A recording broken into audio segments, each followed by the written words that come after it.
This is the project demonstration for Team MeanSquares. We will be predicting mortgage loan defaults. Financial institutions grant millions of loans to consumers, but prior to granting the loan, they want to ensure the consumer will pay off the loan. In order to do this, they employ financial modeling, utilizing tools such as the FICO credit score, debt-to-income ratio, and other information to aid in making accurate credit risk decisions. In addition, consumer activity during the life of the loan can also be used to predict potential delinquency in making loan payments. In 2007 and 2008, the mortgage industry took a hit with the subprime mortgage crisis. Subprime mortgages are mortgages that are offered to those who don't qualify for prime interest rate mortgages. These borrowers tend to have lower credit scores and problems with debt.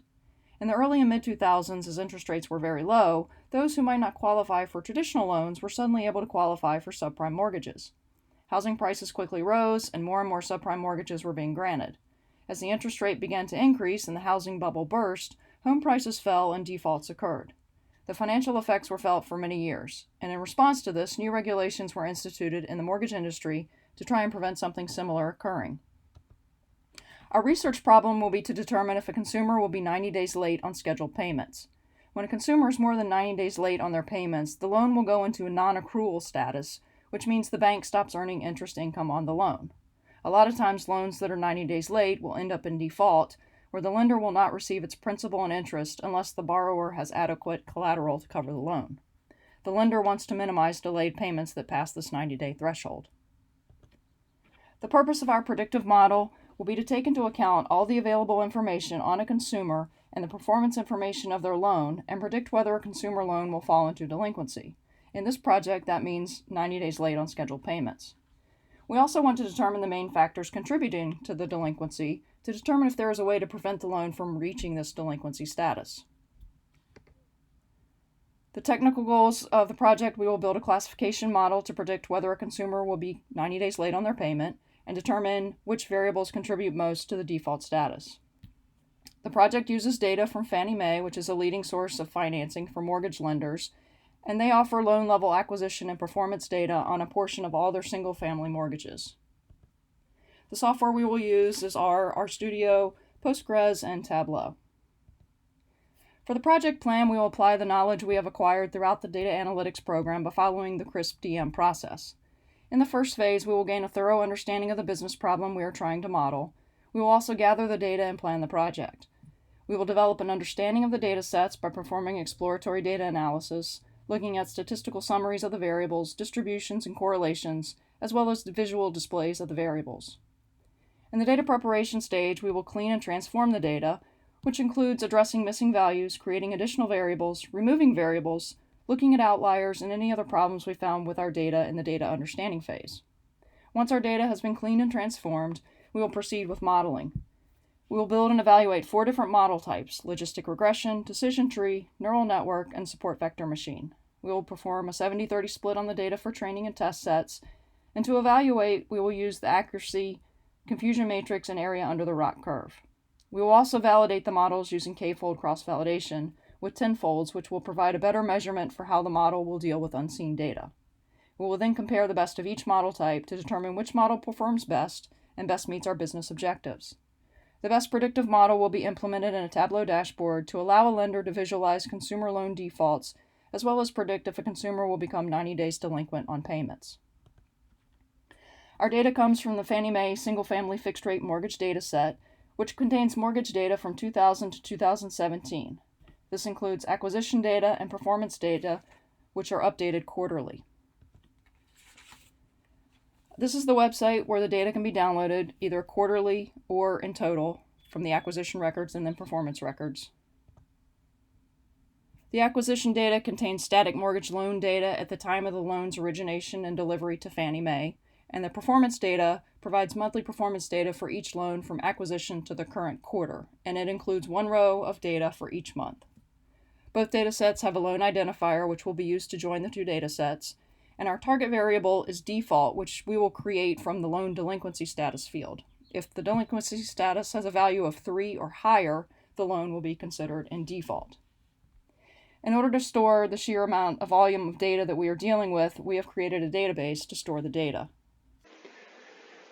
Because the data is well structured, meaning it has the same fields in the same order for every record, We landed on a relational database very quickly, and then in the interests of efficiency translated the files to a star schema, which means the end result has as little redundant data between records as possible. That means that every text field was deduped across all its possible values, and the original field was replaced with an ID number that matched back to the right value through these much smaller lookup tables. This same approach of linking ID numbers is also how each month's performance data was linked back to the right loan's original acquisition record. The result is a much smaller database, which is good for storage costs, good for performance in our analysis, and most importantly in the early stages, made it very easy to spot typos, identify fields that didn't contribute any useful data, and also do some data exploration. We initially decided to use 2 years, 2007 and 2014, as our data sets. The quarterly data was combined for the year, and then random sampling was performed to obtain 50,000 loans from the acquisition data for each of the years. Then the loan IDs of the sampled acquisition data was used to find the performance data matching those loan IDs in order to create our sampled data set.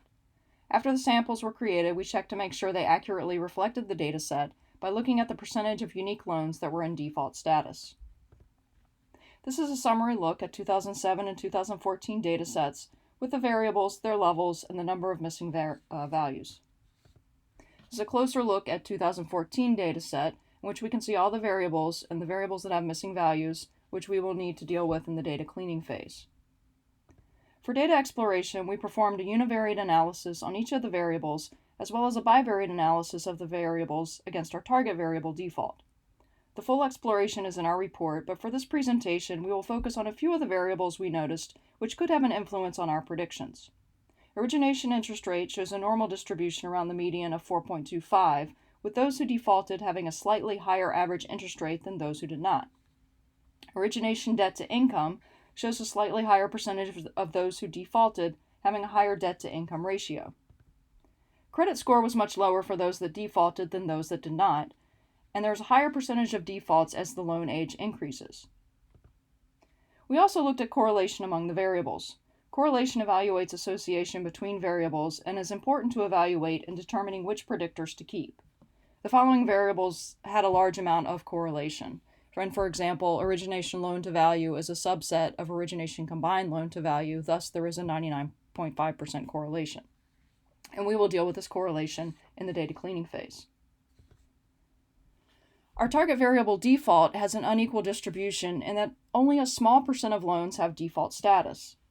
In order to deal with the unequal distribution of this variable, we looked at additional years only to see that when the mortgage regulations changed after the subprime mortgage crisis, there were fewer defaults, so we would definitely have to address this unequal distribution. We considered various options to correct this imbalance, including oversampling, undersampling, and cost-sensitive learning, but opted to choose a 50-50 split of default and non-default values. Knowing we were going to resample with a 50-50 split, we thought we should include more data in order to have a larger sample. We created 50-50 samples from 2009 to 2016. However, 2009 looked to be the year the 2007 and 8 loans were defaulting because the default rate was twice as high as the other years. So we will use only the years 2010 through 2016. After resampling our data, we then addressed other issues such as missing values, correlation, and creating additional variables. We created repeat offender, which acts as a tally for the number of times a consumer has been over 60 days late on their payments. This variable was created from the loan status value and increments a counter by 1 every time a loan is flagged as being 60 to 89 days behind.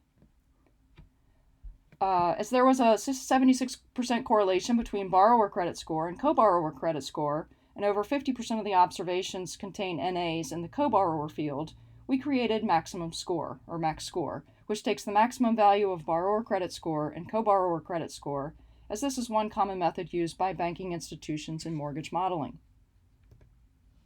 The following variables were removed because they were highly correlated or weren't relevant to the model. We took different approaches to imputing NAs depending on the variable. For primary mortgage insurance percentage, the large number of missing values is expected because loans with a loan to value of less than or equal to 80% are not required to have mortgage insurance. For loans with NA for this variable, if the origination loan to value was less than or equal to 80, we recoded the NA with 0. And this accounted for all but 4,500 missing values. And as the data dictionary noted, a blank value indicated not applicable, or the PMI was less than 1% or greater than 50, we opted to replace the remaining NAs with 0 as well. For current unpaid principal balance, the data dictionary states the actual unpaid principal balance for the first 6 months after acquiring the mortgage loan is intentionally left blank. We checked to see that this was indeed true, and then we opted to replace the NAs for these values with the origination unpaid principal balance for each loan. After this, we were able to remove the origination UPB as it had a 98% correlation with the current UPB. And finally, we removed the remaining observations containing NAs. For default, this is our target variable, so we need an accurate representation of default. We remove the NAs. Maximum credit score and origination debt to income are important, good indicators of potential default, so we opted to remove any observations with NAs remaining. So to summarize where we are, we have 24 of the 39 original variables in our data set. We have 273,740 observations in the updated data set. To the right is just a new exploratory analysis on our updated data set. Highlights, so you don't have to peruse the entire thing, is Wells Fargo is the #1 named lender. Median credit score is 755, and the median original interest rate is 4.375%. Upon further examining our categorical variables, we realized that there was some unknown values within first-time home and loan purpose. First-time home had unknowns in 6 observations, and loan purpose had an unknown in 1 observation. The reason why you don't want this low volume category within your categorical variables is there's a chance that the category could show up in your training data set and not your test set, or vice versa, and that would create problems with your overall model predictions. So we decided that we were just going to remove these observations with these unknowns. So we removed all 7 observations and cleared them out. We also decided that we were going to drop MSA and zip code because they are categorical variables with large numbers of elements that wouldn't work with the decision tree model, which usually wants 32 or less elements within its categorical variables.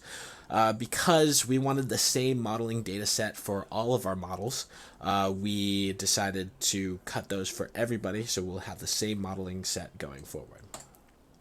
An initial run of the random forest model revealed that our repeat offender variable was really a strong indicator, and probably too strong. You can see from the table below that it just blew all of the other variables out of the water. And just a reminder, that repeat variable counts the number of times a customer is 60 days behind on their payment.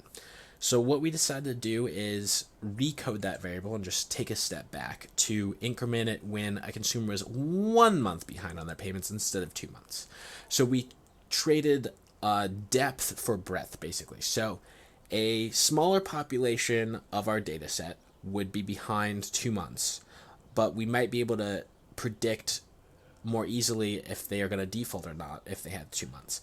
However, like coming from a bank's perspective, if we can predict on a larger population of consumers with the 1 month behind on payments, that'd be much more useful and versatile. So we decided that we were going to go with the 1 month behind and use the other variables to help strengthen our predictions towards whether a person would default or not. Additionally, we transformed our date variables, origination date, and report date into separate year and month variables. This would nominally scale the variables and provide for better use when we were running our models. On the left-hand side here, you can see an examination of the significant variables for the linear model. Just showing everything has 3 stars next to it, or I'm sorry, anything with a star next to it is considered a significant variable. So you can see everything listed there is considered significant. On the right-hand side, we are doing the random forest model again. You can see the repeat offender is still the most important variable, but not to the same degree that it was before. So that shows that our 1 month delayed payment was probably the best way to go. We'll also notice that the number of units is the least important according to the random forest model, and so we'll keep that in mind when we go to the next one, where we used an R package called Baruda.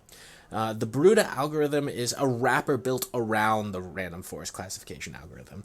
It tries to capture all the important and interesting features you might have in your data set with respect to an outcome variable, and helps you make a decision on variables that you would want to keep in your modeling data set. So you can see the decision column on the far right hand side confirmed all of the variables except for number of units, which it labeled as tentative. So between this being tentative and the number of units being the lowest of importance in the random forest, we decided to drop number of units from our modeling data set. So overall, we started with 39 variables, and now we're down to 21 for our modeling phase. In the transformation and variable selection, we decided to drop MSA, seller, and zip code. And I'm sorry, not seller. We decided to drop MSA, zip code, and number of units. And now we're all prime and set for the modeling phase. We have reduced our variables to a total of 21 variables for the modeling phase, and are comparing the following models: logistic regression, decision tree, neural network, support vector machine. To evaluate the models, we will use a 70-30 training test split. We will fit the model on the training data and evaluate it on the test data. We will also use a tenfold cross-validation, and the metrics we are using are accuracy, area under the ROC curve, and confusion matrix. Accuracy will show how well the model accurately predicts defaults. The confusion matrix shows pairwise misclassifications on our dataset, and the ROC AUC shows true positive rate against false positive rate. So for logistic regression, this is a generalized linear model which provides a nonlinear transformation on the input, with the output lying in the range of 0 to 1. And the output is interpreted as the probability of the input belonging to class 1. So for our model, output greater than 0.5 is the event of a loan being in default status. Output less than 0.5 is an event of a loan not in default. The advantages of logistic regression are it's easy to interpret, it's not too computationally expensive, it doesn't require input features to be scaled, and it outputs well-calibrated probabilities. Some disadvantages are it can't be used to solve nonlinear problems, it's not the most powerful algorithm, it has a high reliance on properly chosen data, and it can only predict categorical outcome. To evaluate logistic regression models, we can use McFadden R-squared, the AIC, which is the relative quality of the model, area under the ROC curve showing true positives against false positives, and the confusion matrix. And we also use tenfold cross-validation. So for the first model, I used all 21 input variables, and we can see the model outcome shows the significant variables used in the model to the right. To evaluate the model, the area under the ROC curve shows 0.9813 with an overall error of 4.9%, and our tenfold cross-validation gives an accuracy of 0.95. For the second model, I only used significant variables indicated from the first model, and these are the variables used right there. Evaluating this model, the area under the ROC curve was a little bit less at 0.9797 with an overall error of 5%, and the tenfold cross-validation accuracy of 0.95. So comparing these models, both are similar in performance metrics, with the first one performing slightly better, but the second one is nearly as good with accuracy with 7 fewer variables. So we're going to choose the second logistic regression model as the best logistic regression model because the fewer number of variables makes for a less complex model. Decision tree algorithms belong to the family of supervised learning algorithms and can be used to solve regression and classification problems. In decision trees, the goal is to create a model that predicts the value of target variable based on predictor variables. In these tree structures, leaves represent class labels and branches represent conjunction of features that lead to those class labels. To predict a class label, we start from the root of the tree. We compare the values of the root attribute with the record attribute.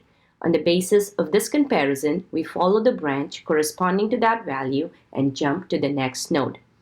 We performed 3 iterations of the decision tree. We evaluated the model based on area under the ROC curve and also looked at the confusion matrix. We also performed a model validation using tenfold cross-validation. The very first time we ran the model, we included all 21 input variables. But our first iteration of the decision tree consisted of 18 important input variables with a minimum split of 20, max depth of 30, and a CP factor of 0.0001. Here are the input variables that were used in the first iteration of the model. In the decision tree, we evaluated the model. The overall error percentage was 2.7%, and the area under ROC curve was 0.9828. Our second iteration of the decision tree model included 7 input variables. These are the variables that were actually used in tree construction for the first iteration. The rest of the parameters were the same. If we look at the model evaluation and validation, the overall percentage was again 2.7%, and the area under ROC curve was 0.9828. The third iteration of the decision tree consisted of 6 input variables. The difference between iteration 2 and iteration 3 is the elimination of the seller variable. The overall error percentage was again 2.7%, and area under ROC curve was 0.9828.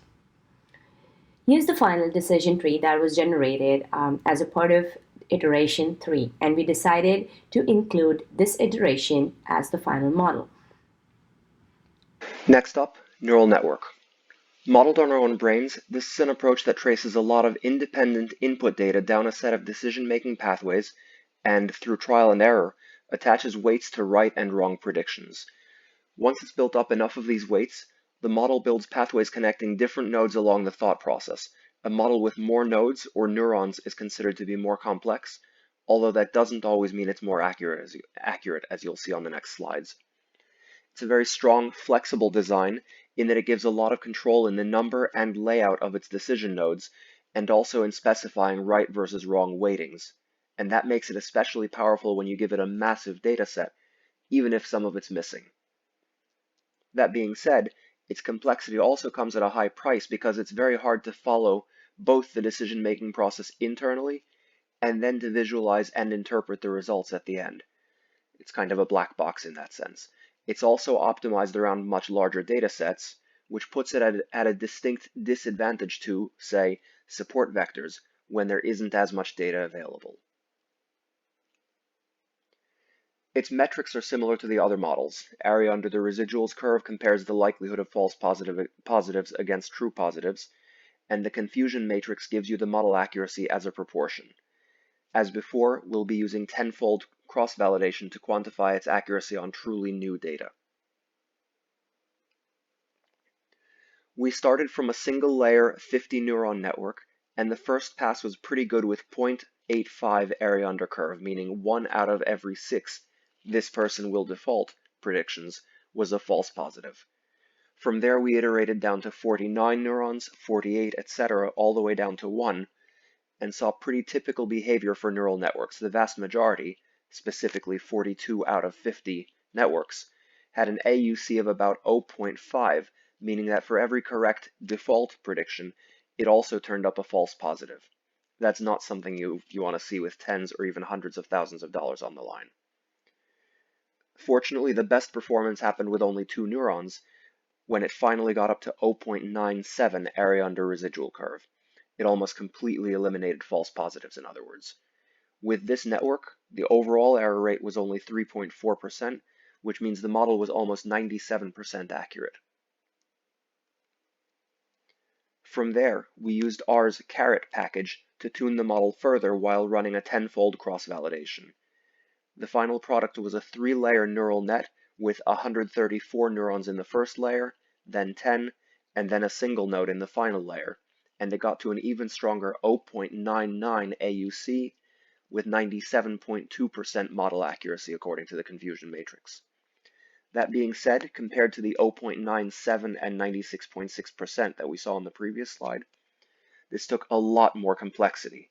In the real world, we'd probably sacrifice the little bit of performance and just go with the simpler 2-neuron design. But for this project, we'll use the absolute best case scenario with 145 neurons over 3 layers. As you'll see, that still isn't good enough to make it the best performer. For my model, I decided to do the support vector machine. So the support vector machine is a form of machine learning, and so it's a supervised machine learning algorithm which can be used for both regression and classification. In this case, we're using it for classification. Each piece of data is plotted as a point in n-dimensional space, the n equivalent to the number of features in the model. Each point's coordinate corresponds to the value of each feature, and the SVM searches the hyperplane that can differentiate our two classifications, default or not. So a picture at the below kind of explains that pretty well, where you have the input space and it's all over the place, and then after that transformation, it's easier within the feature space itself to differentiate between our two classifications. The advantages of a support vector machine include it works well with unstructured and semi-structured data. Various kernel functions allow you to solve complex problems. It scales well to high-dimensional data. There's less risk of overfitting compared to other algorithms. The disadvantage is it's a black box. It's not easy to understand or interpret, and it's also very computationally expensive. It has very long training times on large data sets, which definitely came up when we were doing this project. So one run of our model on our data set took 37.7 minutes. And when I was performing cross-validation, I had to do 5-fold instead of 10-fold validation like everybody else, because the 5-fold took about 10 hours. So I had to run it overnight, whereas a 10-fold would have taken roughly 20 hours, which would have been far too long without me having access to my computer. So did the 5-fold validation, so you can see support vector machine, while it's going to be accurate, which I'll talk about in a little bit, it's just very computationally expensive. So you can see the area under the ROC curve was 0.9872, so very good there. And then the overall percent error was 3%. Also a very good showing for the support vector machine. So it reflects the data, it classifies the data very well. However, it's just a very computationally expensive algorithm. When I was doing the cross-validation, C was the best cost value, and the accuracy of that was 0.9976. And just to summarize again, the SVM provided one of the most accurate models we ran. Significant runtime needs to be taken into account. So, you can't use this all the time if you want access to your computer, and it may not be worth it if it's going to take 20 times longer than any model that you're running for just hundreds of accuracy points.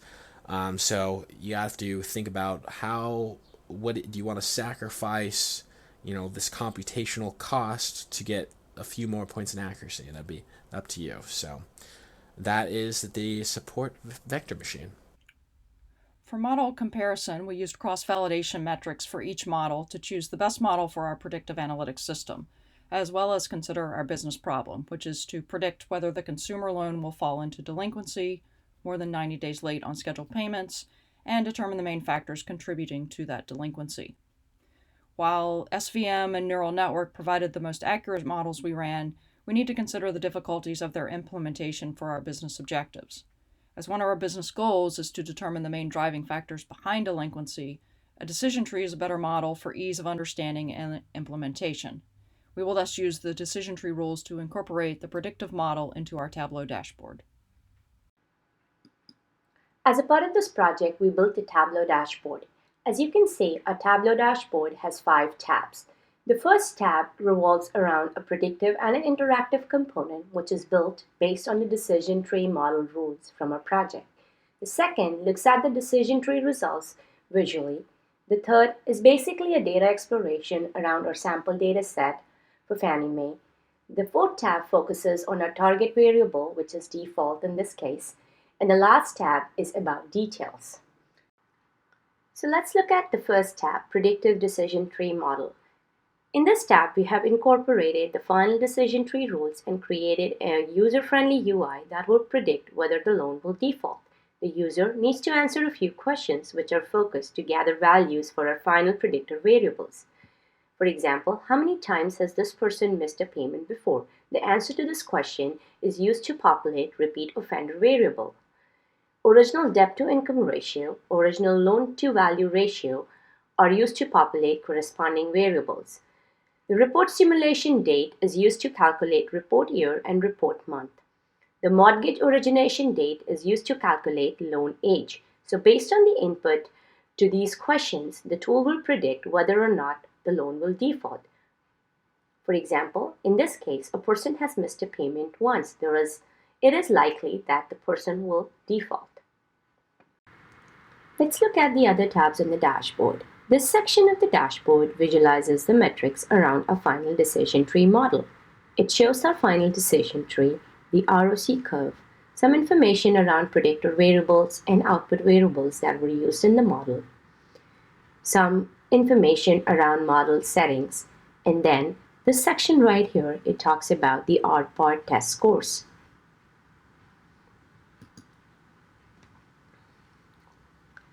This section of the dashboard is basically data exploration around Fannie Mae data. It shows the split of data by purpose of loan versus origination channel. It also shows the number of loans by property type. Down here, it tells you how many loans were taken by first-time home buyers. Here, it will list top 10 property states, top 10 sellers.